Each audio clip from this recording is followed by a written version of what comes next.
तुम्हारे जैसे कुत्ते सिर्फ भौंकते हैं, सांगा त्यांना. हम शेर है, खुलेआम ठोकते हैं, खुलेआम ठोकते हैं. एकनाथ शिंदे यांच्यासारख्या जोर लोकांना अशा सहज चोरता येणार नाही. मग 30-35 वर्षाला झक मारत होते. मग 30-35 वर्षाला झक मारत होते. आता माझ्यासमोर बॉस बसलेले आहेत आणि मला बोलायला लावताय. वाघासमोर शेळीला बांधून ठेवायचं आणि म्हणायचं गर्जना करा.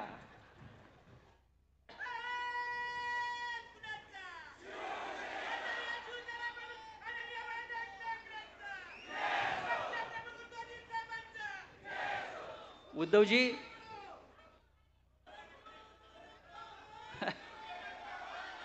उद्धवजी हसतायत. उद्धवजी हसतायत. मी एका वेळी सांगेन त्यांचा हसण्याचा अर्थ काय. ये हंसता हुआ चेहरा कुछ लोगों के जलने का कारण है. ये हंसता हुआ चेहरा ही कुछ लोगों के जलने का कारण है. महाराष्ट्रात सध्या जी आग लागलेली आहे ती उद्धवजींच्या या हसण्यामुळे लागलेली आहे. एवढं सगळं घडताय, संकटांवर संकट येत आहेत, संघर्ष होतोय, कोंडी केली जाते, पण आमचा नेता मात्र हसत हसत प्रत्येक संकटाला सामना देतो आहे आणि आम्हाला लढण्याची प्रेरणा देतो आहे.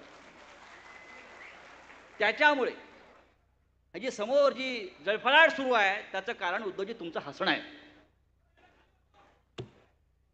आजचं आपण वातावरण जर पाहिलं असेल, आज सकाळपासून पुण्यातलं, खूप दिवसांनी पुण्यामध्ये हे अशा प्रकारचं वातावरण निर्माण झालेलं आहे. सुषमाताई, आपण मगाशी एक उल्लेख केला, कोणत्या जागा लढायच्या आहेत, काय करायचं आहे, यादी तयार आहे. जर मला विचारलं, उद्धवजी विचारतात, जर आपल्याला विचारलं कोणत्या जागा लढणार तुम्ही पुण्यात,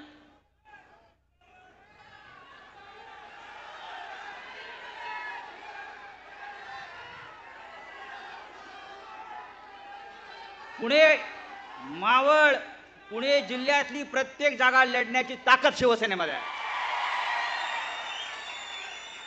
प्रत्येक जागा लढण्याची ताकद शिवसेनेमध्ये आहे. आणि गेल्या 25-30 वर्षामध्ये या प्रत्येक जागेवर कधी ना कधी शिवसेनेचा आमदार जिंकून आलेला आहे. तुम्ही 1-2 जागा घेऊ नका. हा पुणे, आता पहा तुम्ही, गेले काही वर्ष, मी नेहमी सांगतो, गेल्या काही वर्षामध्ये शिवसैनिकांनी दुसऱ्यांच्या पालख्या खूप वाहिल्या. आता शिवसैनिकांना स्वतःसाठी लढायचं आहे. कधी भारतीय जनता पक्षाची पालखी वाहिली, त्यांचे आमदार निवडून आणले. परवा कसब्याची पोटनिवडणूक झाली, शिवसैनिकांनी कष्ट करून कसब्यात काँग्रेसचा आमदार निवडून आणला. बारामतीच्या जागेत सुप्रियाताईचा विजय व्हावा म्हणून शिवसैनिकांनी अक्षरशः रान पेटवलं. पुण्यामध्ये कालच्या लोकसभेत शिवसैनिकांनी प्रचंड काम केले.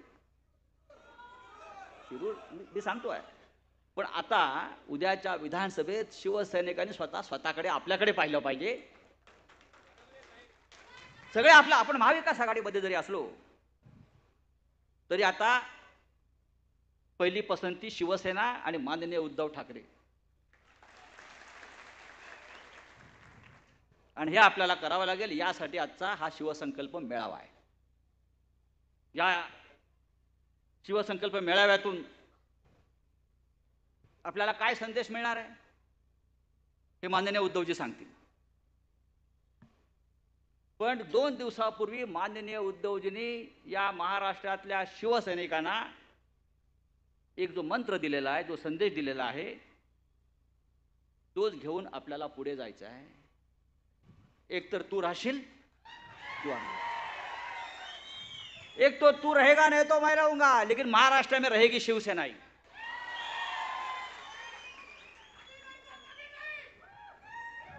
तुम्हारे जैसे कुत्ते सिर्फ भौंकते हैं, सांगा त्यांना. हम शेर है, खुलेआम ठोकते हैं. एक तो तू रहेगा नहीं तो मैं रहूंगा हे सांगणारा या देशामध्ये, महाराष्ट्रामध्ये जर कोणी असेल तर तो माझा नेता माननीय उद्धव ठाकरे आहे. माझ्या नादाला लागू नका. पण ही जी निवडणूक आहे, ही निवडणूक सोपी नाही उद्धवजी, तुम्ही आम्हाला नेहमी सांगता, ते आम्ही खाली कार्यकर्त्यांना सांगतो, पदाधिकाऱ्यांना सांगतो. नुसती हवा निर्माण करून चालणार नाही. लोकसभेच्या निवडणुका आपण ताकदीनं लढलो. आज जरा आम्ही शांतपणे बोलतोय कारण मार्गदर्शन करायचं आहे ना. लोकसभेच्या निवडणुका आपण लढलो आणि जिंकलो. तरी मला असं वाटतं की शिवसेनेनं जे यश अपेक्षेलं होतं ते आपल्या वाट्याला येऊ शकलं नाही. कष्ट केले आपण, नवीन पक्ष, नवीन चिन्ह, समोर पैशाची ताकद, दहशतवाद, सगळ्या गोष्टीला आपण पुरून उरलो आणि आपण लढलो. विधानसभेची लढाई ही त्यापेक्षा तुंबळ होणार आहे. विधानसभेच्या लढाईमध्ये ही आरपारची लढाई होणार आहे. आणि जे आपण म्हणालात, एकतर तू राहशील किंवा मी राहीन, राहणार आपण, हे जरी खरं असलं तरी आपण राहण्यासाठी प्रत्येकाला छातीचा कोट करून यावेळेला लढावं लागेल. पण शिवसेनेला निवडणुका नवीन नाही. भास्करराव आपण सांगितलं, आपण अनेक जय पाहिलेत, अनेक पराभव पचवलेत, त्यातून आपण उभे राहिलो. हिंदुहृदय सम्राट बाळासाहेब ठाकरे हे असताना आणि त्यांच्यानंतर उद्धवजी असताना अनेक वार आपण छातीवरही झेलले आणि पाठीवरही झेललेले आहेत. बाळासाहेब ठाकरे ते नेहमी सांगायचे, हिंदुहृदय सम्राट, माझ्या पाठीवर इतके वार झालेत, इतके घाव झालेत, आता नवीन घाव झेलण्यासाठी माझ्या पाठीवर जागा राहिलेली नाही. या सगळ्या प्रसंगातून आपण इथपर्यंत आलेलो आहोत. आणि इथपर्यंत येत असताना आपण माननीय उद्धवजींच्या नेतृत्वाखाली जी लढाई, जो संघर्ष आपण करतो आहोत, तो संघर्ष करणं सोपं नव्हतं. उद्धवजीचे काल म्हणाले, जो त्यांचा त्रागा होता, एकतर माझ्या काळजात गेलेला तो शब्द आहे, एकतर तू राहशील किंवा मी राहीन. आणि हीच आपली टॅगलाईन आहे निवडणुका जिंकण्याचे, लक्षात घ्या. हे आपल्या नेत्याच्या तोंडातून निघालेला हा विजयाचा मंत्र आहे, ही लढण्याची ताकद आहे, ही तलवार आहे. उद्याच्या निवडणुकीमध्ये जर आपल्याला जिंकायचं असेल, हा महाराष्ट्र काबीज करायचा असेल, तर एकतर तू राहशील किंवा मी राहीन, या जिद्दीनं आपण मैदानामध्ये, या रणांगणामध्ये उतरायला पाहिजे. आणि ही जिद्द पाहिजे, तू जाशील आणि मीच राहीन. हा महाराष्ट्र छत्रपती शिवाजी महाराजांनंतर, डॉक्टर बाबासाहेब आंबेडकरांनंतर कोणावर प्रेम करत असेल, श्रद्धा ठेवत असेल, तर तो हिंदुहृदय सम्राट, शिवसेना प्रमुख बाळासाहेब ठाकरे यांच्यावर, त्यांची शिवसेना आहे. ही एकनाथ शिंदे यांच्यासारख्या चोर लफंग्यांना अशा सहज चोरता येणार नाही, अजिबात नाही. आज या पुण्याच्या भूमीवर जे शिबिर आपण घेतो आहोत, या पवित्र भूमीमध्ये, याचं महत्त्व तुम्ही समजून घेतलं पाहिजे. इथून सुरुवात होते आहे. आपण मगाशी सांगितलं, छत्रपती शिवाजी महाराजांनी हिंदवी स्वराज्याचा सोन्याचा नांगर या मातीमध्ये लावला आणि संपूर्ण महाराष्ट्रामध्ये हिंदवी स्वराज्याचं पीक काढलं. आम्ही छत्रपती शिवाजी महाराजांच्या फॅन्स क्लबचे मेंबर आहोत, औरंगजेबाचे नाही.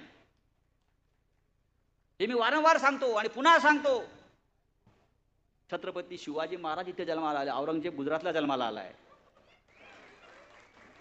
औरंगजेबाची भाषा गुजराती होती, शिवाजी महाराजांची भाषा मराठी होती. औरंगजेबाचे व्यवहार उर्दू बरोबर गुजरातीतून चालत होते.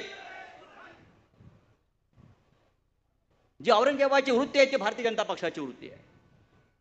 मी त्यांना का म्हणतो, तुम्ही औरंगजेबाची औलाद आहात, मी का म्हणतो, उद्धवजी का म्हणतात? औरंगजेब हा दिल्लीतून महाराष्ट्रात आला, गुजरातला गेला, अख्खा देश फिरत राहिला, राज्य काबीज करत राहिला. हे पाहिजे मला, ते पाहिजे मला, देवळं तोडत होता, मंदिरं तोडत होता. औरंगजेबाला 500 बायका होत्या, त्याच्या काही पट्ट राण्या होत्या.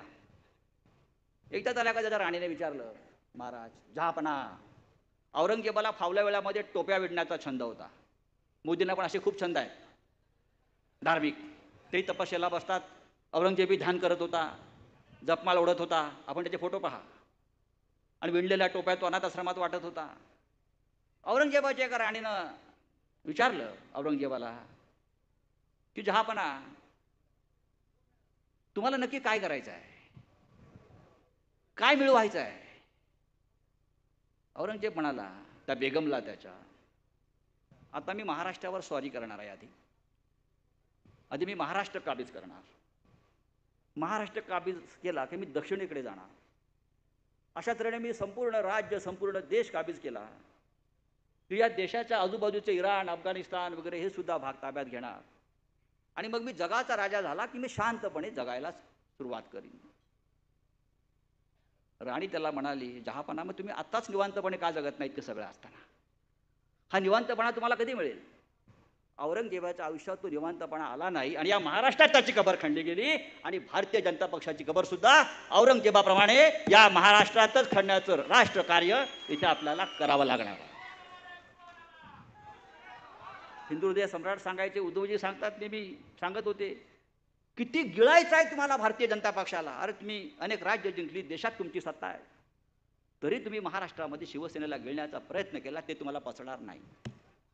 तुम्ही शिवसेना गिळण्याचा जो प्रयत्न केलात, बाकी तुम्ही काही गिळला असेल, पण शिवसेना हा आगीचा लोळ आहे, तो तुम्ही गिळलात, तो तुम्हाला पचणार नाही.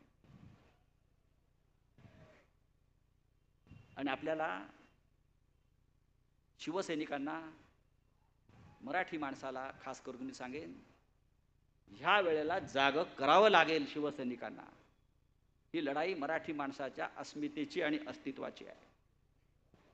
भारतीय जनता पक्ष किती गोंधळलेला आहे तुम्हाला मी थोडक्यात सांगतो आणि माझं भाषण संपवतो. साहेब आलेले आहेत.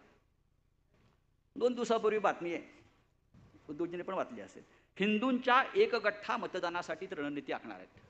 बरं का, हिंदूंच्या एकगठ्ठा मतांसाठी भारतीय जनता पक्ष रणनीती आखणार आहे विधानसभेत. याचा अर्थ लोकसभेत त्यांना हिंदूंची मतं मिळालेली नाहीत. त्यांना आता हिंदूंच्या मतांसाठी रणनीती आखावी लागते विधानसभेला. म्हणजे त्यांना स्वतःला हिंदूंचा पक्ष समजणारा, हिंदूंचे नेते समजणारे, यांना हिंदूंची मतं मिळाली नाहीत. आम्हाला म्हणता मुसलमानांची मतं मिळाली. होय, आम्हाला मुसलमानांची मतं मिळाली. या देशातल्या सर्व अधिकृत नागरिकांची मतं आम्हाला मिळालेली आहेत. त्यात हिंदू आहेत, मुसलमान आहेत, जैन आहेत, पारशी आहेत. सकाळी मी पुण्यात होतो, एका ठिकाणी चालायला गेलो. माझ्या मागे एक उंच धिप्पाड म्हातारा माणूस धावत होता त्या एका मैदानात. त्यांनी थांबवलं. आप राऊत साहब आहे? मी हाँ, जय महाराष्ट्र म्हणे. मेरा नाम अमुक अमुक, शेवटी ईरानी, मैं पारसी हूँ लेकिन शिवसेना को वोट दिया है, उद्धव जी को वोट दिया. या देशातल्या सर्व जाती धर्माच्या लोकांनी महाराष्ट्रात उद्धवजींना मतदान केलेलं आहे. हे काय सांगतात? बहुसंख्य हिंदूंनी महाराष्ट्रात शिवसेनेला मतदान केलं. आकडे पहा. बहुसंख्य मुस्लिमांनी आम्हाला मतदान केलं आहे, ख्रिश्चनांनी मतदान केलं आहे, सर्व जाती धर्माच्या लोकांनी मतदान केलं आहे. कारण या राज्यामध्ये जर आश्वासक चेहरा कोणता असेल तर तो माननीय उद्धव साहेबांचा आहे. आणि हा विचारसुद्धा, ही भूमिकासुद्धा आपल्याला यापुढे महाराष्ट्रात घराघरात न्यावी लागेल. तर हिंदूंचा एक गठ्ठा मतदानासाठी ते आता कामाला लागलेत. मग 30-35 वर्ष का झक मारत होता? याचा अर्थ असा आहे, उद्धवजी, तुमच्या सोबत ही शिवसेना होती म्हणून तुम्हाला हिंदूंची मतं मिळत होती. आता आम्ही तुमच्या बरोबर नाही, तुम्हाला हिंदू मतांसाठी आता धडपड करावी लागेल. पण जेव्हा हे हिंदू म्हणून मतं मागायला येतील तेव्हा त्यांना प्रश्न विचारला पाहिजे, 10 वर्ष आपली सत्ता या देशामध्ये, आपण हिंदूंसाठी काय केलं?